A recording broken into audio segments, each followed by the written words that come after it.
No, it's all good. I've got it. Thank you. Yeah, welcome to another edition of the Brazilian Shirt Name podcast. Okay, Legendino, you can laugh away, but I don't want to waste time. I'm glad that you got it because, can I share something with you? I'm so proud of myself. Go on. I managed to, like boarding passes, I managed to check in online. Just that is exhausting. That needs a lie down afterwards. But I didn't lie down because I managed to do the boarding pass as a PDF and get it on my mobile. So it's, you don't know what a triumph this is for me. Mate, mobiles are for babies, you know that. So well done you for managing to get it on your mobile, so to speak. Well done. Listen, we shouldn't procrastinate because we've got a lot to talk about today. Yeah.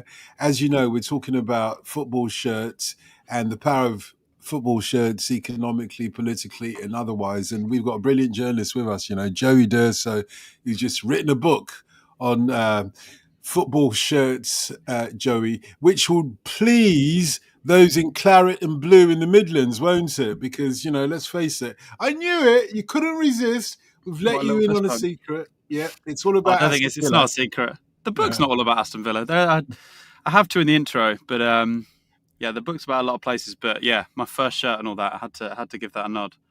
Listen, it's an amazing book. And I said to you just before we came on that, both myself and Tim read it. And indeed, the producer of the podcast, Mark Machado, read it as well. And I haven't got very far with it yet because... It's quite big.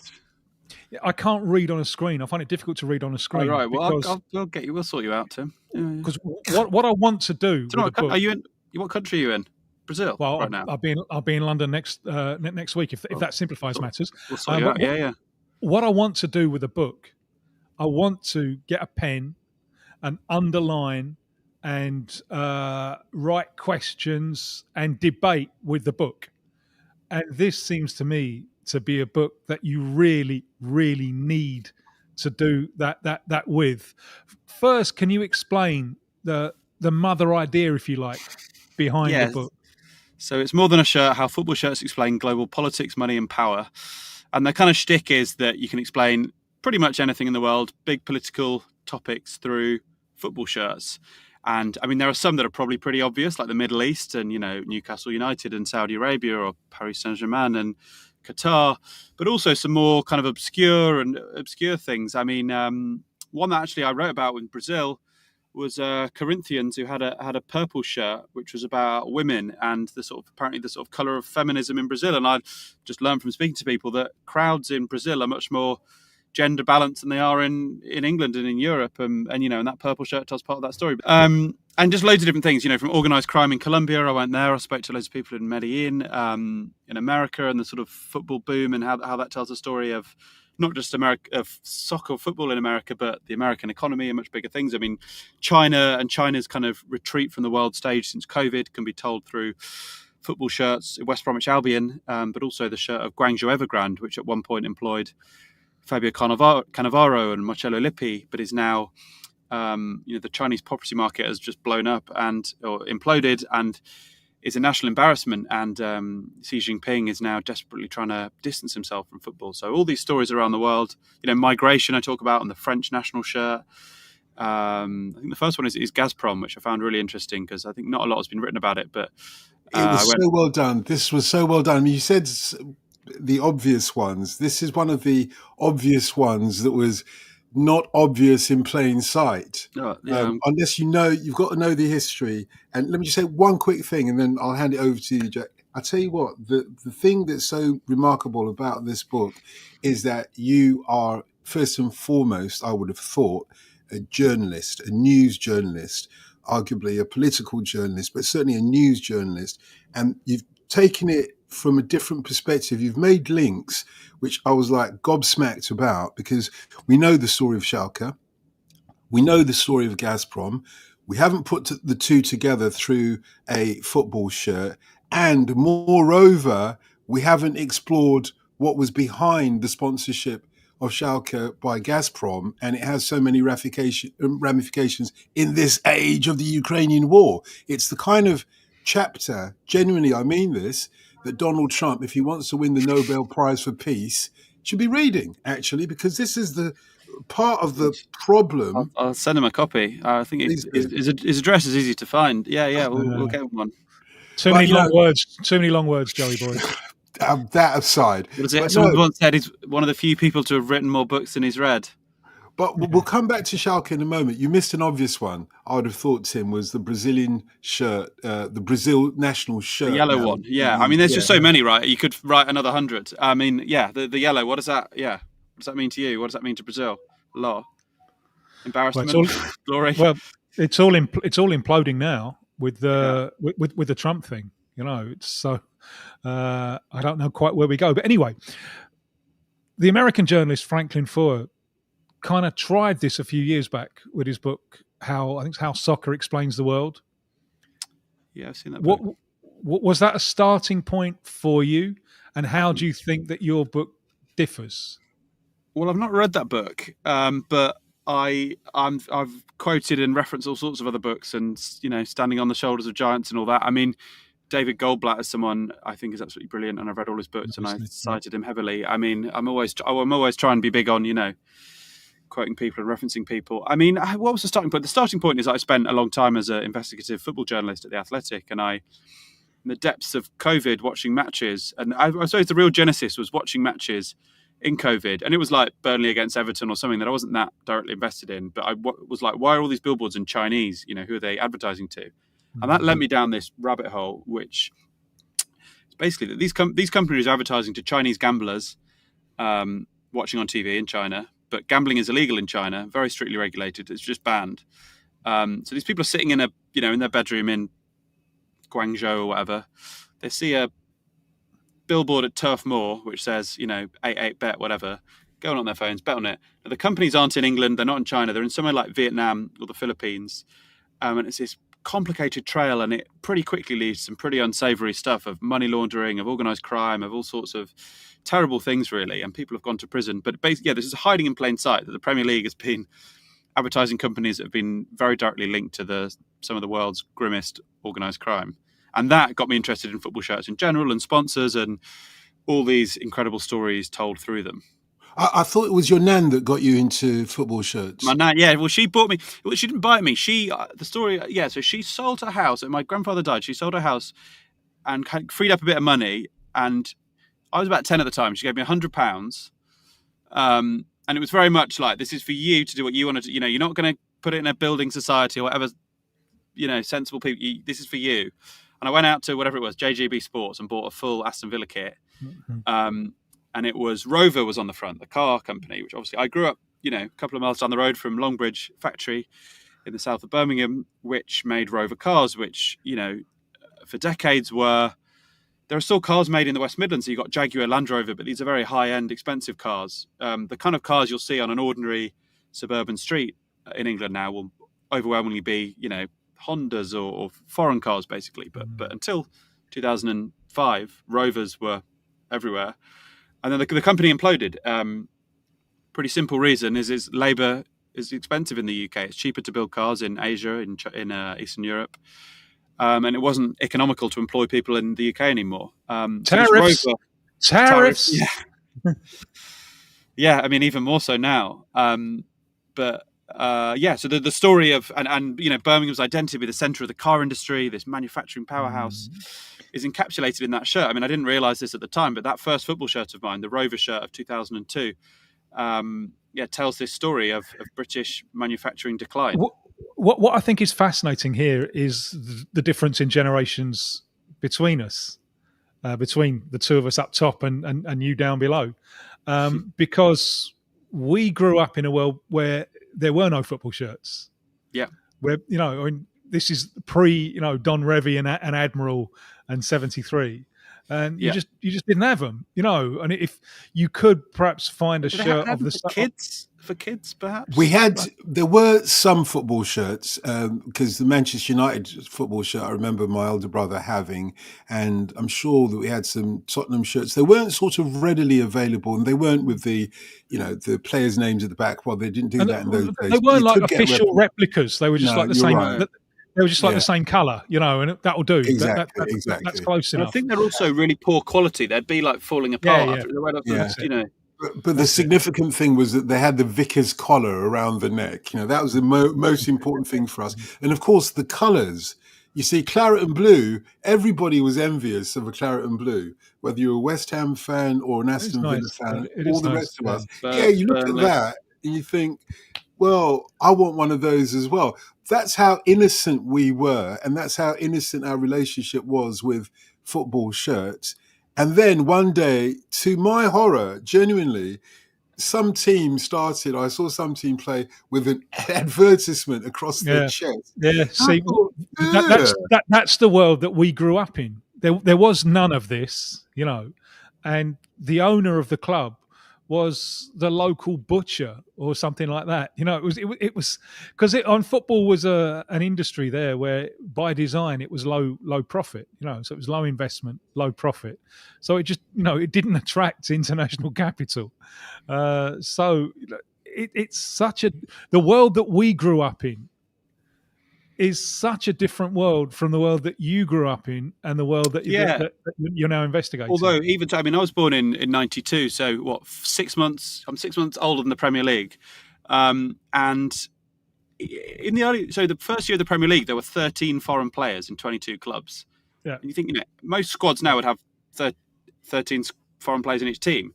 So it was really, I think there was a big TV deal in 97, which kind of changed everything. And yet Euro 96. Euro 96 was absolutely vital, wasn't it?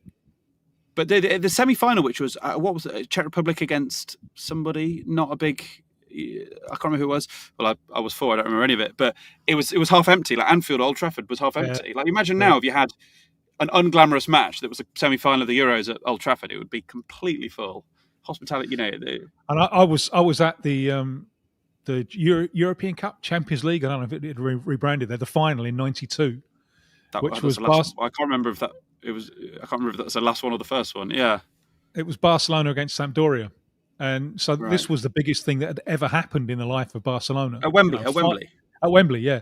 Finally getting there, and getting tickets was so easy. It was really it's ludicrously easy to get tickets, and there was no fanfare whatsoever. I remember being in the stadium and thinking, "Blimey, we've kicked off." Yeah, there was absolutely nothing beforehand. So I suppose 92 is still pretty close to Hillsborough and Heysel and all this stuff where, it certainly wasn't a family-friendly trip out. Although we learned through your book that, first of all, there had been sort of the odd attempt to get sponsorship by varying clubs around Europe and so on, and maybe even South America, from was it the 1950s or so? But as far as the UK... Peñarol, is that how you pronounce it? That's it.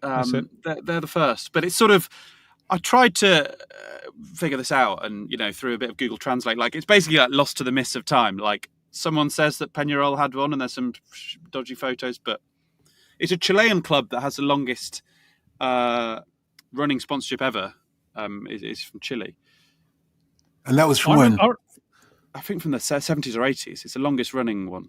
It's certainly. I remember like buying Shoot magazine, in the 70s, and they'd have a page like dedicated to international football or something, and you'd see from like Belgium and Holland the shirts, and it just looked so ugly, and it was just something that we laughed at, having these names on the fronts. And I can remember even then, this old bloke that my mum knew, he was a big sports fan. And we're talking about mid-70s. And he said, no, I like cricket more than football now because football's become too commercial. And that was that was then. Yeah, well, maybe he was a soothsayer. He could see the future. But then we owe it to the mighty Ketering Town. And you could ask, who are they? Derek Dugan, who was the chairman, who then was a sort of pundit and stuff. This is going to hurt you as a Villa fan, obviously, because he was Wolves through and through, wasn't he? But did he play for Villa? He might have started at Villa first. But he's known for Wolves. He's known for Wolves. I have no animosity with Wolves. I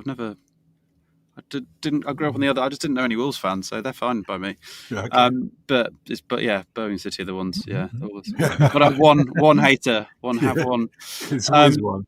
But Ketering Town, Ketering Tyres, which is a local tyre firm, pretty low stakes compared to what will come later. and he put Ketering tyres on the front of these shirts. And the FA said, this isn't allowed, you've got to take it off. And what he did was change it so it just said Ketering T, which he said was Ketering Town. And then the FA. And this was at a time, this is a year or two after Bayern Munich and various other German clubs had sponsors. So they were saying, look, we're leaving money on the table here. English teams are trying to compete against German teams in the European Cup. So he got slapped down, they got the ban. But then within a few years, I mean, Hitachi, 1979, Liverpool was the first big English team to get one. Coventry, I think they're in the division below at that time. They had one. I can't remember what company it was, but Liverpool were the first big club, and after that, 79, it all, everyone started doing it.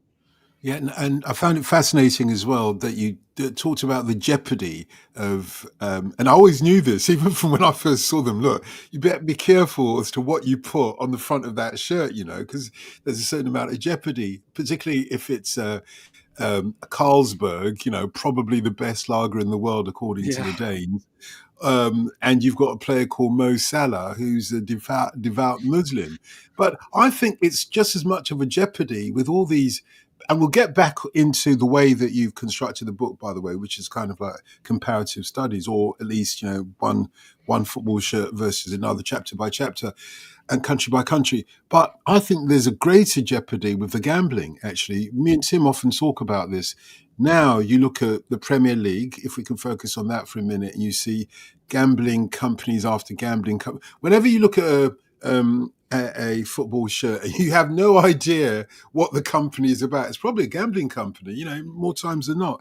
And that has real social impact in communities where gambling is destroying the fabric of families. It has real social impact. It's one thing to be a Muslim and be against gambling, but surely when we see that, we all see that, how on earth do we go about? It's almost like the football fan overlooks the advert emblazoned across the shirt to be able to wear his club's football shirt with pride. Yeah, and I think I mentioned earlier the sort of Burnley example of the Chinese writing. The crazy thing about that is that company has they're not advertising to UK. We can all name, William Hill, Bet365, Paddy Power. We've heard of those companies that British people are using. These are completely separate thing. It's a game in a game that you're not playing. It's like they're advertising to people in China, these fly-by-night offshore websites, so the kind of URL will be taken down and then it'll be bounced back up. It's this very murky world. And you talk about the sort of, the problems that gambling brings and addiction and all sorts of things. And in the UK, there is a world now where people talk about that, and there are adverts on TV, and there's, if you can get help, and I'm sure it's not nearly as good as it should be, but that exists. Whereas if you're some guy in China where it's banned and you have a problem, what do you do? I have no idea. There's nothing there for you. So that's the kind of, I thought, the really bleak hypothetical at the end of all this is some guy in China who's addicted to gambling and can't get any help. So back into the construct then, because you certainly pitch Guangzhou versus West Bromwich Albion in the book. But if we get back to the Putin's Wars, which is the opening chapter after your introduction, the moment, of course, is still with us. The war is still with us, etc. You've talked about how Gasprom, which is now basically Russian-owned, isn't it? Or at least Putin-owned. Yeah, it's a vehicle of the Russian state. It's it's of Putin's war machine. Yeah, absolutely. Exactly, and Ukraine has been somewhat suspicious of Russia under Putin's intentions towards it for some time now. Certainly since the Crimea War. How did it come about then that this vehicle of the Russian state would play a part in the current war in Ukraine? So it started in 2007 when Gasprom approached Shulker, and there's an amazing photo of Putin, who, with a lot more hair back then, holding up a picture of a Shulker shirt in a boardroom. And this was in the city of Dresden in the east of Germany, which is where Putin worked for 5 years as a KGB officer. So Putin speaks perfect German. He's very familiar with sort of German culture and whatever else. And there's a guy called Clement Tönnies, who was the much hated former chairman of Schalke. He was his industry was meat, like, sausages and butchers. Yeah, well, I think more sort of industrial than that, like huge scale. And he was a German company, but he wanted to break into the Russian market. And at that time in 2007, Russia was kind of booming. Like oil prices were going up, gas prices were going up. The 90s in Russia were grim. People were getting gunned down in the street. There was terrible alcoholism. The life expectancy was like in the 50s. But the 2000s, things were getting a lot better from that sort of material sense. And the Gasprom with this German club kind of worked. But Gelsenkirchen and Shulker is a funny fit for it because it's in the far west of Germany. It's nowhere near Russia. It's closer to sort of the Netherlands and France. It's a very sort of, working class club of the people. They had loads of support, but they're not really a kind of big glory team like Bayern Munich. So it was kind of a curious match. But this went on for years and years. And at that time, 2007, Russia was much closer to the West. People thought, maybe this Putin is a guy we can work with. They haven't done all the stuff they've done since, which made us realize that what a bad guy Putin is.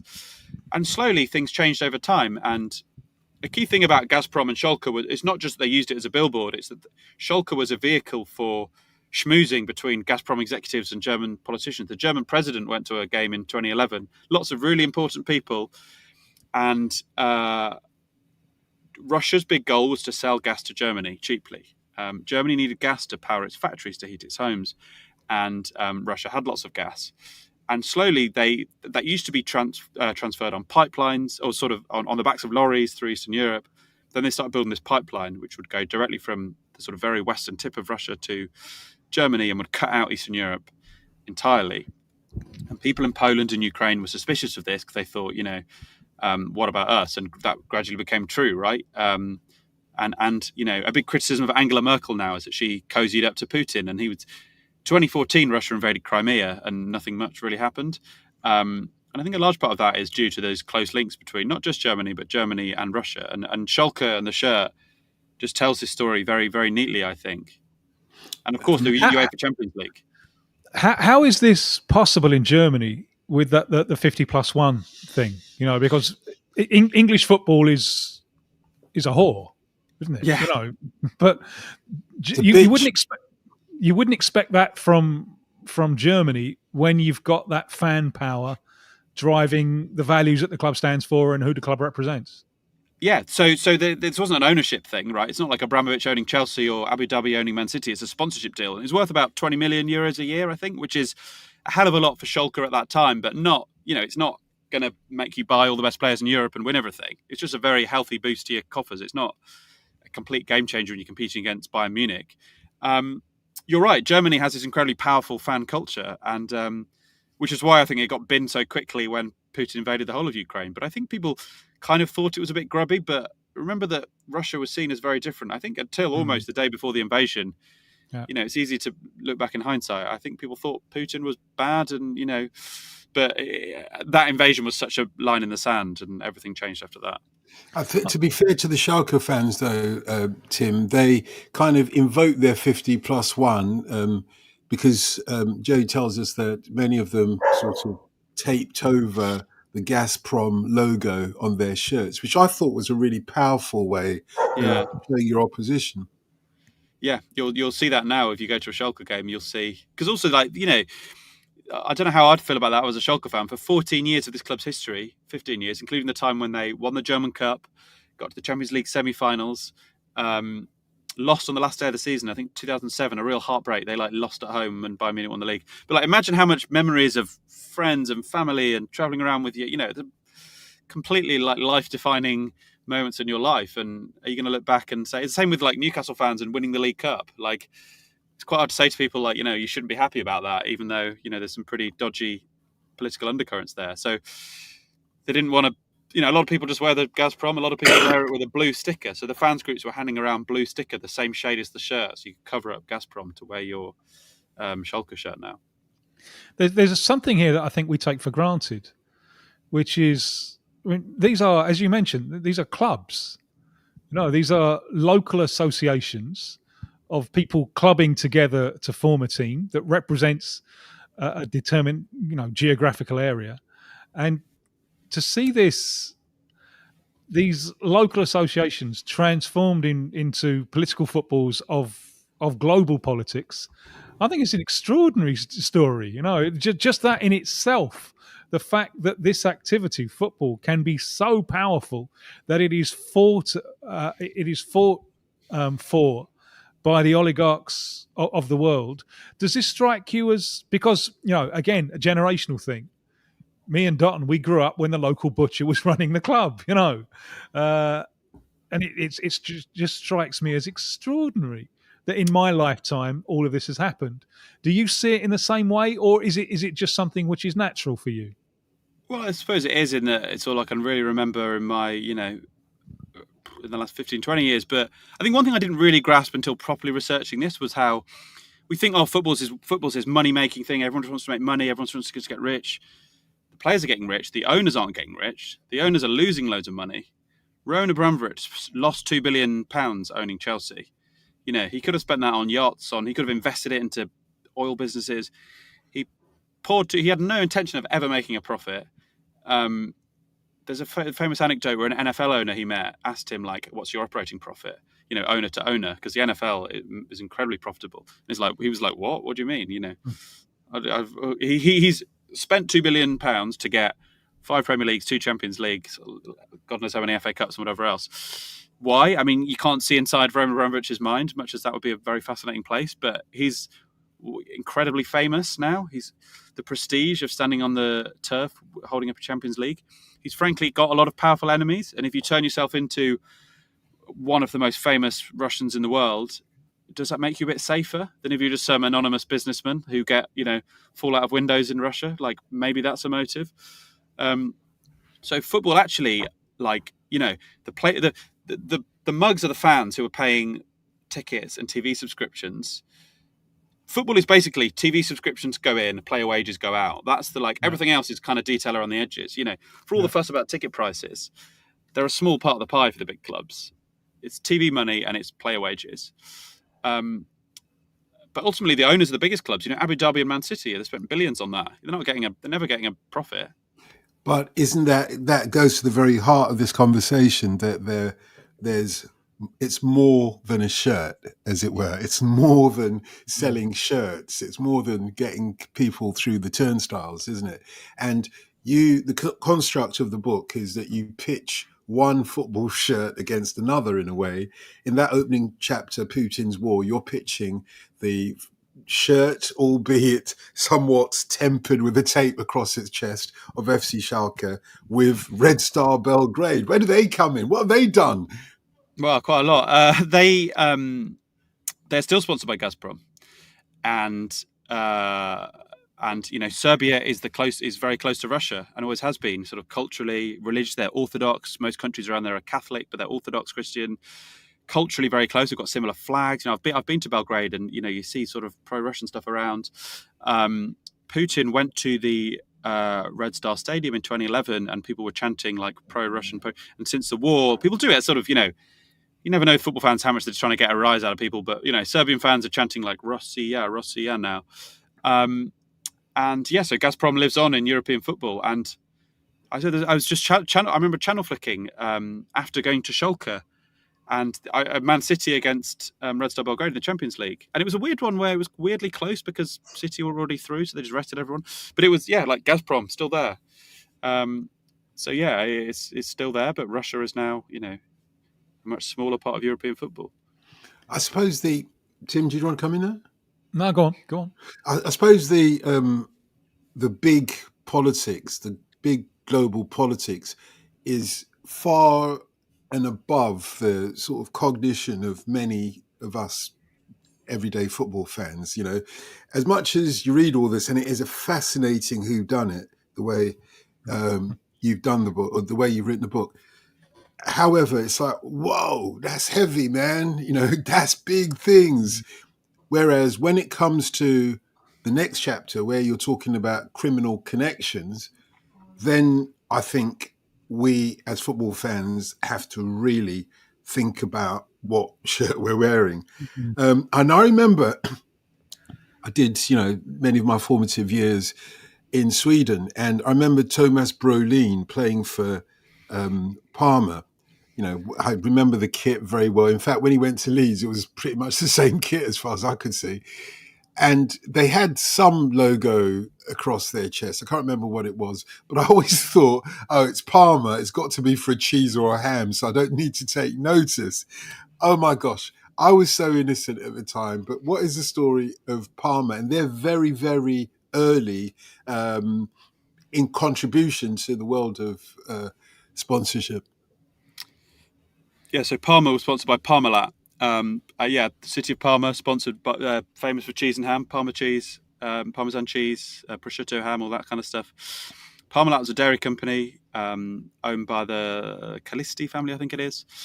And he bankrolled the club. You know, the club and the company are completely intertwined. Parma's success in the 90s is because this rich cheese guy pumped his money into the club and bought loads of great players.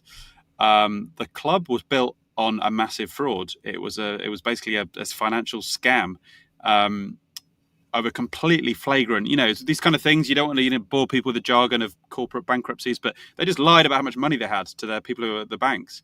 And there was a Bank of America loan of $4 billion that they faked a signature on. And then the American banks don't take too kindly to that kind of thing. Mm-hmm. And in 2000, 2001, the whole house of cards just came crumbling down. And so did the club, basically. And Parma's glory years were basically 92 to 2001, I think. And they won Serie A, but they won the UEFA Cup or the Capitalism Cup. They won the Italian I was Cup. there. That was at Wembley. 93. They beat Antwerp in the final. So wow. I was there for that. And was it like a full house? Was it? No, nowhere near. It was maybe 45,000, something like that. Mainly fans of the two clubs, or like curious? Yeah. No, it was almost exclusively fans of the two clubs, and also there's a Brazilian dimension because they broke into the Brazilian market with Palmeiras, which is the traditional club of the São Paulo Italian community. So they bankrolled them. And Rivaldo and Roberto Carlos, right? That's it. That's the one. And they were winning league championships, and they played Man United at the end of '99, and they lost 1-0, but they massacred them. It was a really, really good side because it was and in kind of commercial terms, it broke the product in Brazil. The Parmalat made a big entry in Brazil, but as you say, when all the fraud was discovered, bang, and Palmeiras spent some time this century in the second division, yo-yoing a little bit between the first and second division when the carpet had been pulled from underneath their feet. What was the one of all of the chapters that you wrote? Two questions really. What's your favourite, and what's the one that most surprised you? Good question. I love Colombia. I'd never been to South America at all, so I just had a great time there. And it was such a fascinating story about the shirt with the dead gangster's face on it. Sort of Pablo Escobar protege who owned a club called FC Envigado, which were sanctioned by the US government. So they had no sponsors because no company would work with them. This guy was murdered. You couldn't have a bank account. This was some of the biggest teams in Colombia. It was called the Clinton list. Yeah, America of Cali, a massive club. They're all millionaires. They weren't allowed to have a bank account because the Americans said you can't have one. So this was way more recent than that. So this was 2000, and they were sanctioned in 2014 or 2010. But the 2011-12 shirt of Envigado has a gangster's face on the back. It's the guy who owned the club's father was murdered in 2006 in some sort of gang warfare, and to tribute to his dead dad, he put his silhouette on the back. And I saw it in the stadium. I just went to a match just as a normal punter and just saw. I was like, I really want to see this shirt. And right at the end, this sort of big guy, because it's quite an old shirt, so you might not see it. And this big guy walked off with a little silhouette of a gangster's face on the back. That reminds me of the early days. I mean, it's funny, wherever you go in the world, gangsters like to be celebrities, that goes back as far as Al Capone and whoever you like. And in the early days of the preamble to reggae in Jamaica, in the rocksteady days, in the ska days, particularly blue beat days, if you like, Derek Morgan, who was one of the great ska legends of Jamaica, he tells a story of there were proper bad boys, as was portrayed in the film The Harder They Come. But if you think about The Harder They Come was sort of set in the 70s because, they weren't going to do the sort of costume drama of a decade before. It would be too costly. But actually the story is about a gangster in Jamaica called Ivan O. Martin who had literally only like a 7-day window of fame, before the police gunned him down. And in that 7 days window of fame, he went and took the famous photographs of himself, in the old school sort of photography studio with guns like this that displayed by Jimmy Cliff and The Harder They Come. Anyway, Derek Morgan tells a story, not about Ivan O. Martin, who was shot dead in 1948, just about the same time as the Windrush landed here at Tilbury Docks, June the 22nd, 1948. Anyway, he tells a story maybe a decade later, and he says, look, one day I was at a club or I was at a restaurant or something, and this, local gangster comes in and says, look, I want you to write a song about me, I want you to do a scar about me and make sure, you get it done. And he said, oh, okay. He said, yeah, I want it done this afternoon. Okay, I want it done today. Here's the money. Now go in the studio. He said, look, I had no choice. I had to go into the studio and record the song that afternoon. But before it came out, he had been shot dead. Anyway, that's just an anecdote going somewhere else. Obviously, I think it is relevant because at the heart of what we're all chasing, whether it's music or football, you're chasing the purity at the heart of it. There's something pure there. Joey, in all of this, chasing around the world and digging into this, how has this affected your relationship with football as a spectacle? Oh, not at all. I sort of, this is something that people quite often ask me. Like, do you think I didn't get into football till I was 28 as a professional, like working in it. So I worked in I've been going to Villa since I was 4. I'm just one of those football fans who shouts at the TV. I do like fantasy Premier League. I'm in WhatsApp groups with Villa mates. Like, I'm a sort of football fan before I was a football journalist as an adult, if that makes sense. So I sort of enjoy it on that normal level as well as the sort of intellectual level. And I don't know. I see a grubby billboard at Villa Park and I just sort of try and forget about it for 90 minutes. You can't think too deeply about these things, I really kind of passionately believe in that, actually, because I don't want sort of people to feel bad about liking football or something. I don't know. I just think these are the big questions. And I always remember when Corinthians were first involved with this money laundering operation coming out of Russia. We're going back more than 20 years. Yeah, more than 20 years now. Yeah, around exactly 20 years, when they bought Carlos Tevez, for example. I remember being outside the stadium doing vox pops with the fans, and no one cared. Who cares? Yeah. Because this is the place where the fan is going to escape all of that. He has all of that in his daily life. So he goes to he or she they go to the stadium just to have a respite from that. And the question that I always come away with, I've never come up with a definitive answer even for myself, is, are we part of the problem or part of the solution? Yeah, I think it's different if you journalists and coaches and players, and I think that is slightly different. And the sort of painful watching Eddie Howe in a press conference being asked about the sort of beheaded teenagers in Saudi Arabia. I think that is valid, to be honest. And I think people should be doing that. And fair play to, I think it's Rob Harris at Sky who's done quite a bit of that, because he's the only way to hold the club accountable. The chairman's not putting himself up for an interview, but does that mean that people celebrating the League Cup win shouldn't? I don't know. I'm a bit torn on it, but I don't want people to sort of listen to what I say or read my stuff and think that you should feel this sort of pain about enjoying a football match. Because, Joey, I do disagree with you about the Eddie Howe thing, and I'll tell you why. Okay. I think, you do have to hold these clubs accountable. We've got to find creative ways of doing that as journalists. But turning to the lowest common denominator, or the low-hanging fruit, perhaps, somebody who's totally ignorant of the circumstances, because it's almost embarrassing sometimes, because what do you expect them to say? He can say, look, I'm not going to work for this company anymore, but he doesn't see that connection necessarily. But more importantly, sometimes the even capital punishment is above our pay grade. I mean, I can say I agree with it, I don't agree with it. I can say this person's innocent, or I can talk about the justice. I mean, I don't know about the individual cases or whatever. But I mean, But frankly, as a journalist, as a news journalist, the question that they're posing to Eddie Howe, they should be posing to the Minister of the Interior in Saudi Arabia. Yeah, but he's not doing an interview, is he? He's not doing an interview. Well, I know, but then what do you get out of holding this person who you don't expect to be able to answer the question to account? All you're doing is kind of embarrassing him. It's the way I see it. It keeps in the public eye. It makes people, to some extent, holds the ownership to account. Otherwise people just don't ever talk about it. Okay, just going back to the book, obviously, and it's kind of interesting because I started off by saying, well, hang on, you're not talking about the Brazilian national team, where in Brazil they used the yellow shirt of the national team as a political vehicle.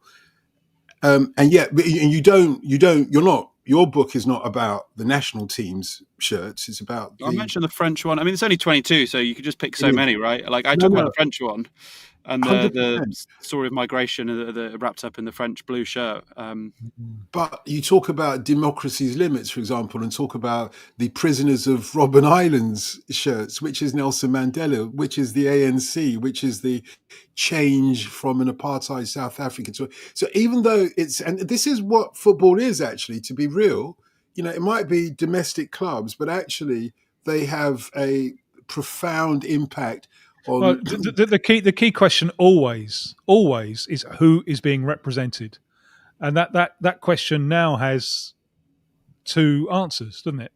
Because who is being represented means who are the fans, of that community, or who is part of the nation, but it also means who is being represented in terms of the sponsorship and the ownership. What is the latest with the Brazil shirt? What's the latest sort of? Well, because so much of this comes out of those protests in 2013 around the Confederations Cup, which started in Sao Paulo, which wasn't hosting games, and started from the left.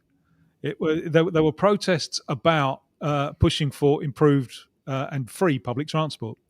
It started from the left, and then it kind of latched on to the Confederations Cup as a symbol of the government having wrong priorities, and rapidly it got, in open brackets, apolitical, in the sense that when the political parties were just banned from these spontaneous mass demonstrations that no one had seen coming, and the line became, my political party is Brazil. Now that is a dreadful, dreadful slogan, because it's entirely anti-democratic. When your view of what's best in Brazil is not going to be the same as someone else's. The democratic process, the political process, arises from the realization that there is no one solution which everyone agrees with. You have to have some kind of political process to sort out who are going to be the winners and who are going to be the losers. And so that slogan, it just played right into the hands of fascism. And as a consequence of that, my political party in Brazil is Brazil, just became the rallying cry of the far right, and has been ever since. I said it could be all over now, because now they have they have a massive, massive problem, which is Donald Trump. The Brazilian far right see themselves as patriots, but the question now emerges: for which country? Right. So they're cozying up to Trump, and Brazilians don't like that. Yeah. Well, now that Trump has declared trade war, he's declared sanctions, and it goes. He's even railing against now the system that all Brazilians use to pass money between themselves, because that's seen as unfair competition to American capital, like Visa and MasterCard and so on. And so now he's put the far right in an impossible position, because so I don't know what's going to happen to the yellow shirt now, because I don't know what's going to happen to the far right.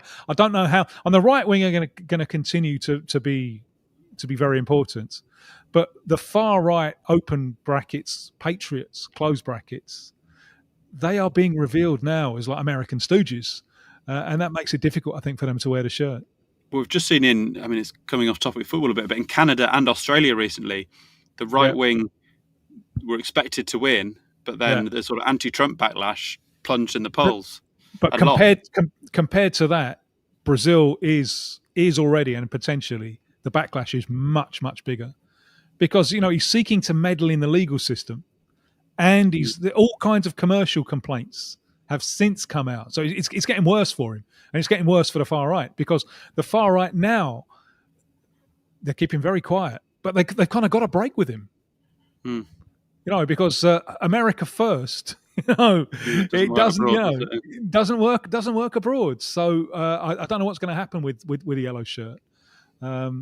Whether it can be reclaimed, I don't know. Are people trying to reclaim it? Yeah.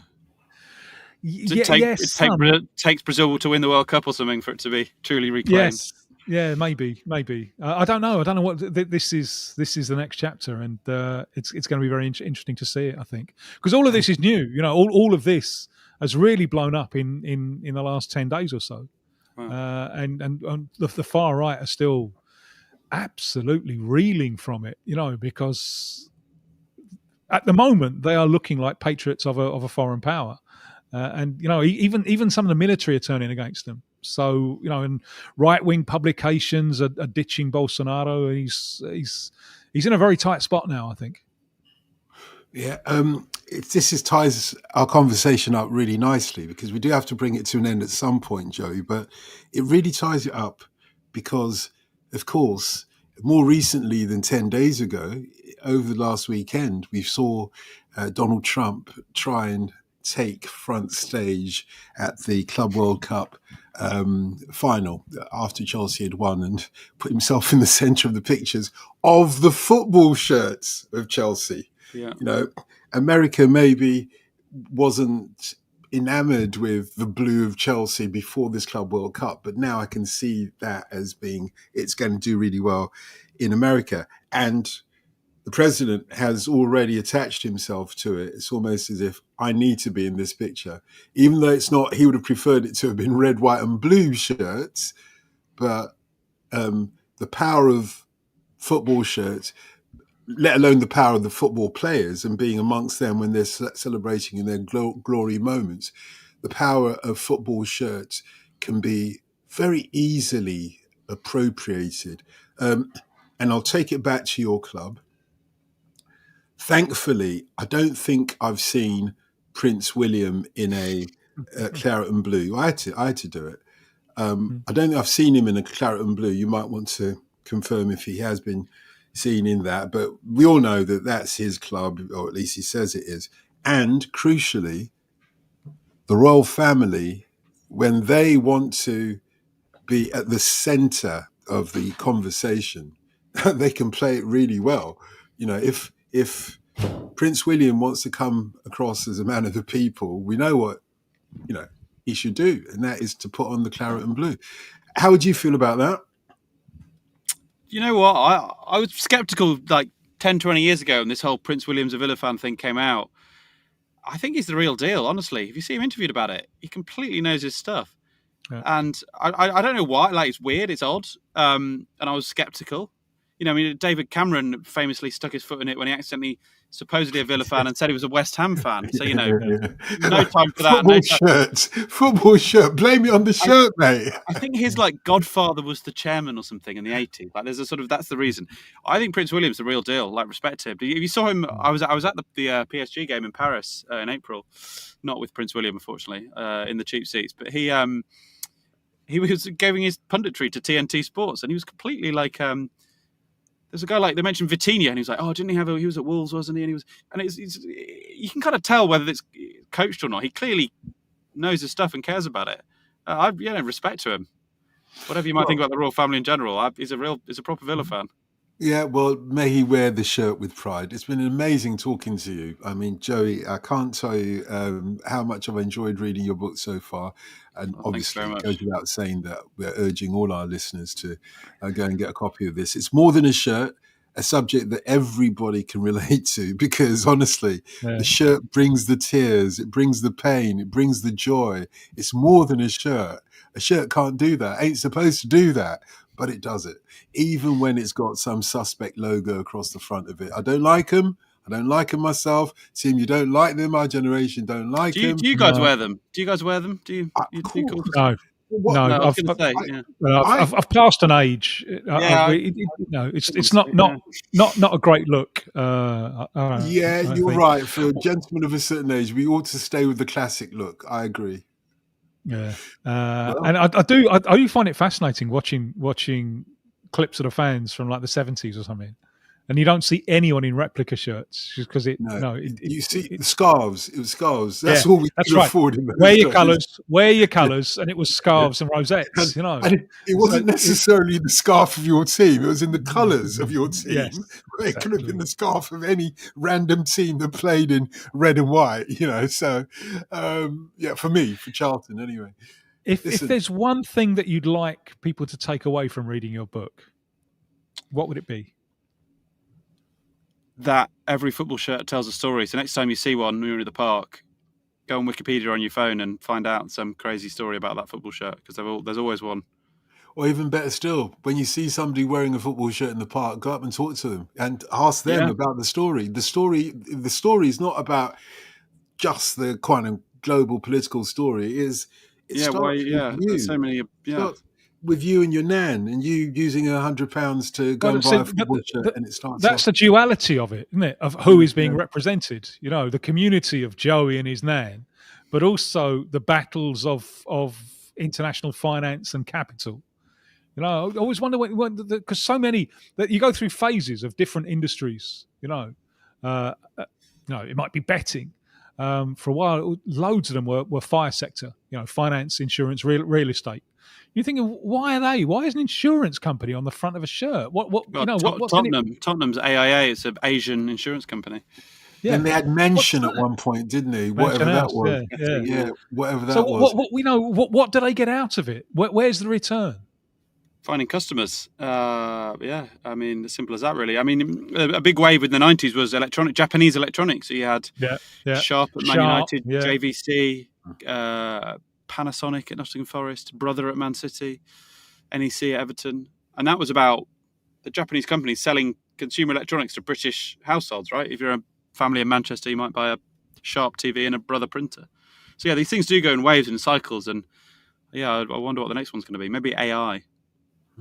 The one thing we did swerve to this time around, but maybe we can ask you to come back and talk about it, is the vexed issue. I know you do a chapter on Rangers FC. Really, the vexed issue of Rangers and Celtic football shirts would be maybe for another occasion. But maybe the next book should be titled "Who Really Owns Your Football Shirt?" So I'm just giving you an idea. No need to pay me. It's not bad, is it? It's not bad. Another idea, to be honest. You've done a brilliant idea. More than a shirt. It was much more than I expected, and well done. Round of applause to Joey, please. Joey Thursday. Thanks for having me. An absolute pleasure. Tim, always a pleasure having you with us as well. Thank you for joining us. Make sure you join next time and read what it says underneath there. Make sure you subscribe to the podcast so that, you never miss an episode. Football Smash on YouTube.